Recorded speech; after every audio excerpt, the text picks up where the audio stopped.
Ya estamos en directo. Me acabo de dar cuenta de que Instagram tiene la posibilidad de poner fondos y por eso me he conectado un pelín más tarde. Pero bueno, ya para la próxima, aprovechando que tengo atrás el papel verde, buscaremos alguna cosita en condiciones. Ahí tengo un retrato maravilloso de Dorado de Reco, que es mi ilustradora de cabecera. Y ahora pues vamos a empezar directamente con el tema que nos ocupa. Formación docente. ¿Dónde podemos encontrar los maestros formación docente? En principio yo no quería dedicarle un directo porque pensaba que bueno, que con un artículo hablando un poquito sobre eso iba a ser suficiente. Lo que pasa es que cuando empecé a apuntar cosas y empecé a ver las distintas posibilidades que había, me di cuenta de que en realidad es un tema bastante interesante. Sin ir más lejos, hace no sé si meses o algún año, estuve viendo un vídeo de Jaime Altozano, especialista en música, referente a la formación, que de alguna manera me abrió un poco los ojos en referencia a qué consideramos formación y dónde se puede encontrar. Porque muchas veces parece que la única formación que vale es la que te da el título, pero en los tiempos en los que vivimos lo importante es saber sacar rendimiento de esa información, de esa formación que podemos recibir, independientemente de que luego te dé un título o no. Es verdad que necesitamos unos mínimos para poder trabajar. Por ejemplo, un ilustrador pues necesita unas mínimas bases, las que le permitan adquirir una cierta destreza, que eso se puede adquirir mediante una formación más o menos reglada, pero es cierto que llega un momento que la búsqueda del propio estilo hace que haya muchas otras formas de conseguirlo. Este vídeo viene a colación de que una de las seguidoras del canal, Carmen Rubio, me pidió que por favor hablara en concreto de cómo formarse en el área de inglés. Aunque no me voy a centrar solamente en el área de inglés, porque esto es válido para cualquier área, pero sí es verdad que en algunos aspectos sí me centraré en este área por ser también la que yo manejo con más soltura, ¿no? El inglés. Entonces, para entrar propiamente en materia, bueno, primero voy a decirle a Josema, que fue el que me introdujo en esto de los directos de Instagram, lo voy a saludar, le voy a dar las gracias porque parece que me estoy aficionando. Y ahora, después de este breve inciso, vamos al tema que nos ocupa, la formación. Tendríamos que hacernos una pregunta antes de empezar. ¿Para qué necesito esa formación? Me explico. ¿Esa formación la necesito para obtener algún tipo de puntos o algún tipo de título que me permita acceder a otro sitio? Si es así, estaríamos hablando de formación reglada. No necesito un título, lo único que necesito es aprender sobre algo en concreto, sería formación no reglada.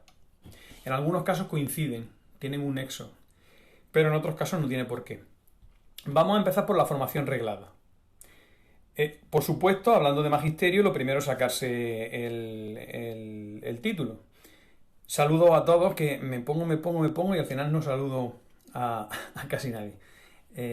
Saludo a los que estáis ahí.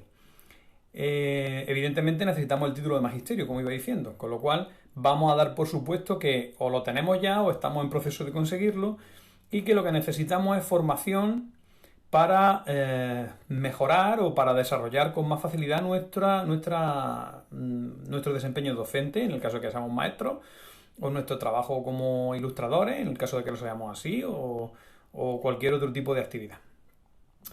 Relacionado con el magisterio, sobre todo si ya estamos ejerciendo, tenemos, para empezar, cursos que proporcionan los centros del profesorado. En Andalucía se llaman CEP, creo que en Murcia CPR y en cualquier otro sitio, pues no sé cómo se denominarán, pero básicamente son centros que ofertan formación al profesorado. Bueno, en el mejor de los casos, partiendo de la base que tenemos un centro del profesorado cerca y es competente, no dan abasto. Hay muchas necesidades de formación y muchas veces, por ejemplo, ahora se ven sobrepasados por la demanda de temas relacionados con la suite de Google o con las nuevas tecnologías y dejan otros temas. o en algunas ocasiones el centro de profesorado no está al completo de personal, o simplemente no sacan el curso que queremos. Sin embargo, están ahí.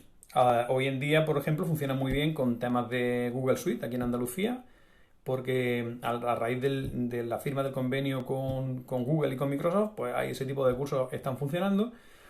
Pero luego, por ejemplo, cursos de inglés, que es lo que me pedía Carmen, pues a lo mejor no ofertan. Y porque claro, cuando hablamos de cursos de inglés no estamos hablando solo de inglés, sino de aplicado a la clase.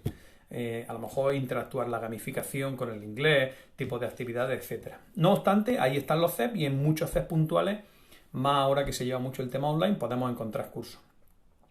Luego también tenemos el INTEF, que tengo aquí apuntado lo que es, lo que significan las siglas, que es el Instituto Nacional de Tecnología Educativa y Formación del Profesorado.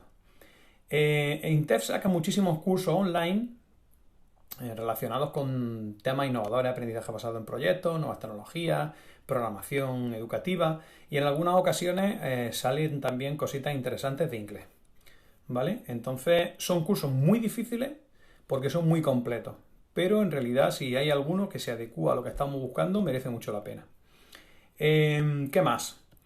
Tenemos que tener en cuenta, ya que estamos hablando de inglés, y aunque no lo estemos hablando porque esto es aplicable hoy en día a prácticamente cualquier profesión, del CEFER. ¿Qué es el CEFER? Es el Marco Común Europeo de Referencia de las Lenguas. Es lo que determina, hablando rápidamente, los famosos A1, A2, B1, B2, C1 y C2, que son los niveles competenciales de inglés. Hoy en día para estudiar en la universidad mínimo necesitas un B1. Y dado que estamos hablando de inglés, y ya sea como maestro de inglés o como tutor bilingüe, pues es interesante tener ese tipo también de formación. Para adquirir estos niveles de inglés podemos utilizar la escuela de idiomas, que tienen su parte presencial. Pero decíamos que además de la escuela de idiomas teníamos otras instituciones como pueden ser Cambridge o el Aptis o el Trinity, que son también titulaciones de inglés que nos habilitan con la categoría de A2, A1, B1, B2, etcétera, etcétera. Un saludo a todos los que andáis por ahí. En este caso en concreto, este tipo de formación incluye las dos partes que hablábamos al principio. Incluye la parte de titulación, es decir, porque necesitamos el título, pero también incluye la parte de formación, es decir, aprendemos algo mientras lo estamos haciendo.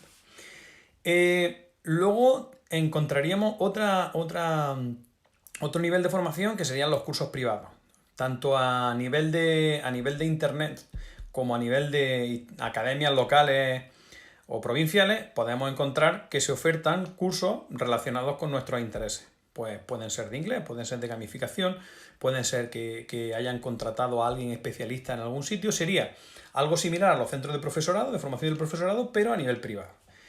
Como ya he dicho, los grados, que bueno, damos por supuesto que el de magisterio lo tenemos, podríamos hacer otro grado que no fuera de interés. Y luego están los máster. Los máster, al menos los máster públicos, que son los que yo conozco, de los cuales yo he hecho uno de ellos, pueden ser muy interesantes. Por ejemplo, voy a hablar en concreto del máster que yo hice hace unos años porque aprendí muchísimo.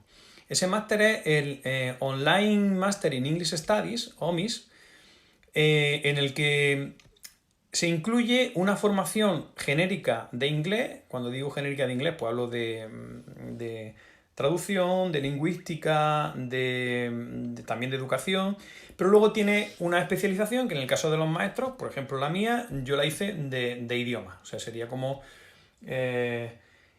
enseñanza del inglés como lengua extranjera, pero también aparecen temas de bilingüismo, etcétera, etcétera. Yo en ese máster he aprendido muchísimo, es completamente online, es público, con lo cual no es tan caro y se aprende muchísimo. Yo he sido tutor bilingüe, pero yo he aprendido muchísimo más haciendo este máster que trabajando, porque el tema del bilingüismo lo podemos tratar en otra ocasión. A nivel de colegio, pues no se está haciendo bien porque la ley es muy ambigua y cada colegio, incluso cada clase, hacen cosas diferentes. Sin embargo, en este máster se aprenden muchas cosas, como digo, a nivel de lingüística, a nivel de traducción, a nivel de creación de trabajos de investigación.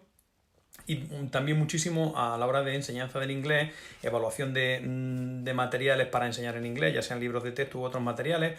Se aprende mucho sobre bilingüismo.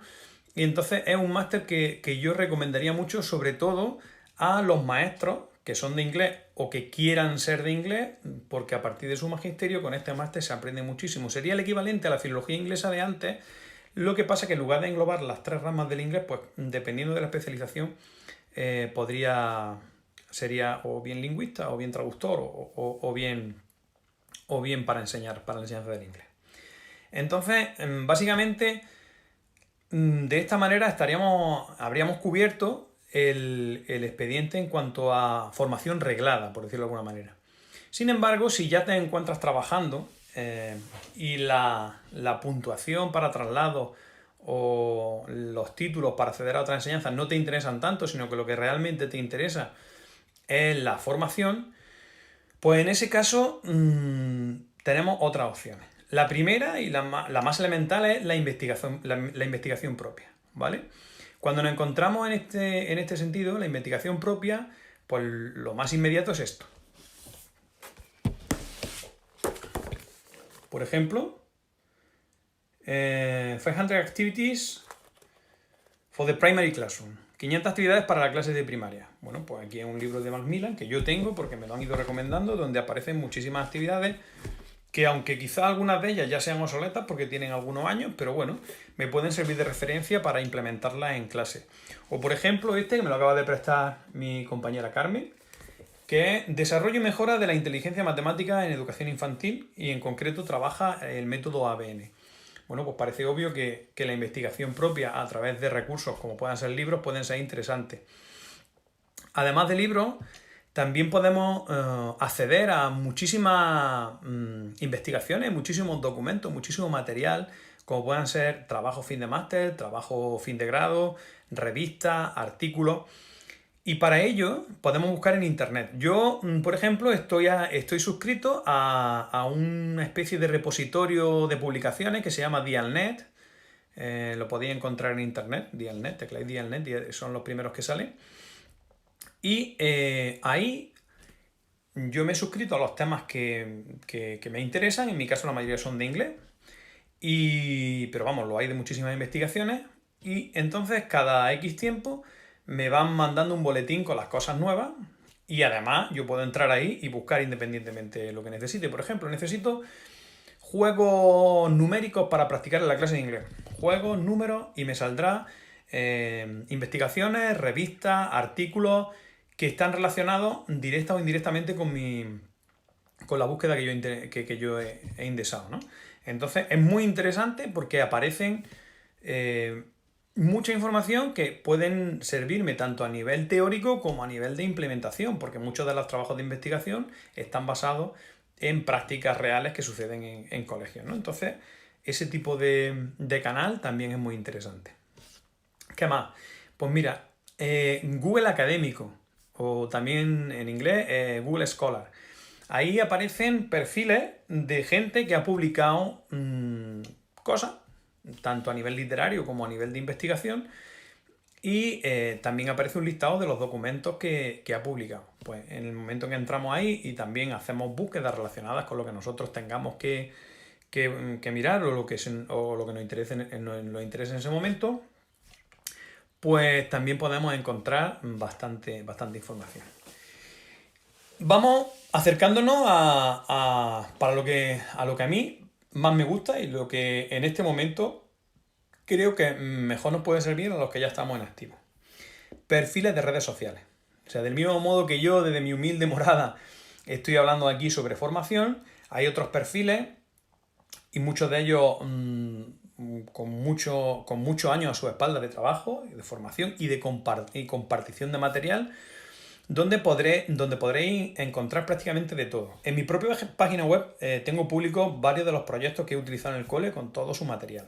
Tenéis gente como Roberto Alhambra. Roberto Alhambra es un maestro que, además de maestro, es jugador de rol y escritor, que tiene muchísima experiencia en gamificación. Tenemos a Manu Sánchez Montero, que muchos de vosotros ya lo conoceréis, que también es experto en juegos y que tiene desde juegos físicos que se pueden comprar y que se pueden y que se pueden trabajar en clase, a haber compartido muchísimas experiencias. Tenemos también el perfil Flip Classroom, que es de Miguel Ángel Azorín, que además de compartir sus experiencias, también comparte muchas de las aplicaciones y de los ejercicios que él normalmente practica en clase. Y tenemos mi referente a nivel educativo, que es nuestra clase de primaria de Berta, que tiene muchísimo material desde hace muchísimo tiempo. Hoy precisamente veía un vídeo que ella compartía acerca de un juego de matemáticas que lleva utilizando, fijaos, ya desde hace más de 10 años, y que constantemente está compartiendo material que va desde cómo se utiliza en clase, cómo lo hace ella, hasta incluso consejos para opositores. En este sentido, los perfiles en redes sociales nos pueden ayudar muchísimo. Se me ocurre, por ejemplo, también Orientación Andújar. Orientación Andújar, muchos de vosotros lo conoceréis, está en el mundo de la educación, sube muchísimas cosas que pueden sernos muy útiles. Y la red está llena de gente que trabaja súper bien. Y llegamos al último recurso de formación. Podrá haber más, obviamente, pero de esta charla, al último recurso de formación, que para mí es el más importante y el que menos se utiliza. Y no es otro que aprender de nuestros propios compañeros. Para mí, una de las carencias básicas que tiene, hay muchas, pero una de las carencias básicas que tiene el sistema de formación del profesorado en Andalucía, por lo menos, imagino que en España, es que muchas veces los profesores somos una isla. Hay excepciones, pero somos una isla. Y muchas veces estamos buscando formación y resulta que el compañero de al lado está trabajando de lujo. Y muchas veces ni lo sabemos. Para mí sería muy interesante que cada uno de nosotros pudiéramos entrar en clase de nuestro compañero y aprender de cómo trabaja. Del mismo modo que otro compañero entre en mi clase y aprenda cómo trabajo yo. Eso tiene dos cosas muy interesantes. Fran, privacidad docente. Sí, ¿no? Que uno se mete en su aula y hace lo que quiere, ¿no? Bueno, pues yo de ti, Fran, he aprendido muchísimo. Acuérdate de las charlas que teníamos de pizarra digital y de cómo enfocábamos las clases y cómo os veíamos. Es verdad que no era dentro de la clase, que era en el recreo, pero yo he aprendido mucho con Fran, he aprendido mucho con Berta hablando en el recreo, aprendo ahora mucho con Miguel, porque en el recreo hablamos mucho de cómo hacer esto, de cómo hacer lo otro. He aprendido mucho de Liana, he aprendido mucho de muchísima gente, porque la charla y la experiencia enriquecen muchísimo. Y además, si tú tienes un compañero que está en tu clase, te vas a esforzar muchísimo en hacerlo lo mejor que puedas, porque además te va a molar que a tu compañero le mole lo que tú haces. Y si luego tú vas a clase de tu compañero y sucede lo mismo, ¿qué es lo que pasa? Pues que estamos aprendiendo todos y encima nos estamos enriqueciendo no solo nosotros, sino los estudiantes. Entonces, como colofón, como veis, hay muchísimas formas de formarse, valga la redundancia. Muchas de ellas pasan desapercibidas, otras no nos son accesibles, no todo el mundo puede hacer un máster. Pero lo que sí queda muy claro es que las dos últimas que he nombrado, es decir, perfiles en redes sociales e interacción con otros compañeros, quien esté trabajando y quien no esté trabajando, interacción con otros perfiles o con otras redes sociales o con otros maestros, yo creo que es la mejor forma de formarse, porque el trabajo en equipo siempre enriquece. Y por supuesto está siempre abierto a sugerencias, a posibles críticas, siempre desde el cariño, como se suele decir, para que nuestro conocimiento y nuestro trabajo docente lo que haga sea mejorar siempre. Y no tengo nada más que decir. Si alguno de vosotros, de los que estáis ahí, o en algún momento dado cuando veáis el vídeo, se os ocurre alguna pregunta o queráis que responda alguna cosa en concreta, pues ya sabéis que podéis hacerlo en comentarios. Hoy hemos tenido el problema técnico, que hemos tenido que el vídeo sea grabado en dos partes. Bueno, ahí quedarán guardados en el reel. Y seguramente luego haga un montaje y lo suba en el vídeo de YouTube. Y por supuesto, si alguno de vosotros también quiere que toquemos algún tema en concreto para próximos directos, pues si está en mi mano hacerlo, lo haré. Si veo que no me defiendo muy bien, Intentaré investigar y hacer las cosas porque así también aprendo yo. Y nada, lo dejamos por hoy. Un saludo a todos y muchas gracias por estar ahí. Hasta luego.